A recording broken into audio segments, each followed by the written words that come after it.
ఉత్తరాయణ పుణ్యకాలం ఉత్తమలోక ప్రాప్తిని కలిగిస్తుంది. అందుకే మహాభారత కాలంలో భీష్ముడు కురుక్షేత్ర సంగ్రామంలో నేలకూలిన ఉత్తరాయణ పుణ్యకాలం కోసం ప్రాణాలు బిగబెట్టుకొని ఆ రోజున స్వర్గస్థుడయినాడు. ఇక సంక్రాంతి రోజున సూర్య భగవానుడిని స్మరించి పూజ చేస్తే సకల సంపదలు లభిస్తాయి. అందుకే సంక్రాంతి రోజున స్నానం, దానం, పూజ అనే 3 విధులను తప్పకుండా నిర్వర్తించాలి.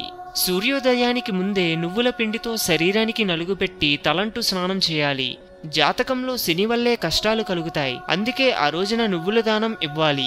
సంక్రాంతి రోజున బ్రాహ్మణుడిని ఇంటికి పిలిపించి నువ్వులు, బెల్లము దక్షిణ ఇస్తారు. దీనివల్ల ఆరోగ్యం, ధన సంపదలు అభివృద్ధి చెందుతాయి. స్త్రీలు దీర్ఘ సుమంగళి ప్రాప్తం కోసం పసుపు, కుంకుమ, సుగంధ ద్రవ్యాలు, పువ్వులు, వస్త్రాలు మొదలైనవి దానం ఇవ్వాలని పురాణాలు చెబుతున్నాయి. ఇలా సంక్రాంతి రోజున చేసే దానాల వలన సకల పీడలు తొలగిపోతాయని పండితులు చెప్తున్నారు.